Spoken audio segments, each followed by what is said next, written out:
going on? Welcome back to the Ovens Garage. Today I just wanted to do a steering box adjustment on Old Blue.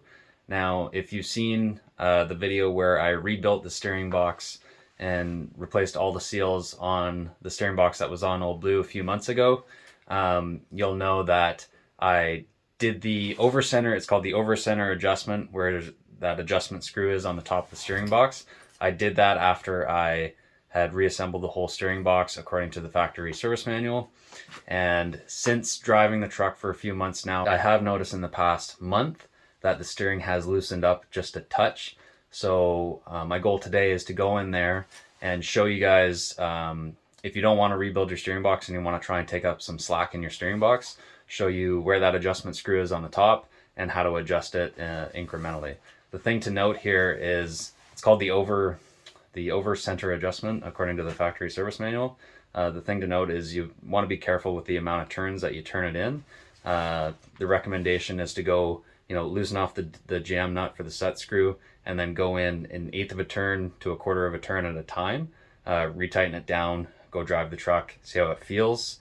So that way you're not causing a binding situation between the pitman shaft teeth. There's like 3 teeth on the pitman shaft, and then that sort of lines up with the piston teeth inside the steering box. So you don't want to overdo it. Otherwise, when your steering wheel gets towards the center point, it'll sort of bind and not want to stay there. So if you overdo it, your steering wheel is actually going to want to walk to one side or the other. So I'm going to head out to the truck.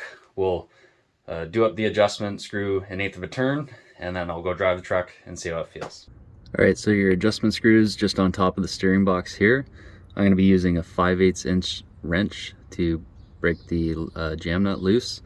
And then I've got an Allen that is 3/16 that I'm going to put into the set screw. Okay, I'm going to turn it in about an eighth of a turn.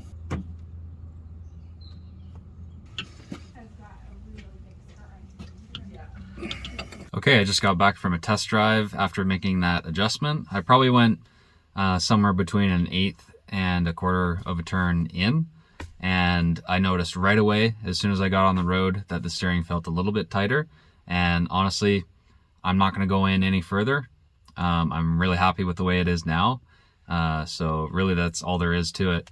Just go in an eighth to a quarter at a time, go for a test drive, make sure you go on the highway, and really look for the play in the steering wheel, and that's all it takes. So if you haven't seen some of my previous videos where I've gone into the whole steering system and how I've tightened things up, I've replaced the front box spring hanger, so the front leaf spring hangers, that's really tightened up my steering.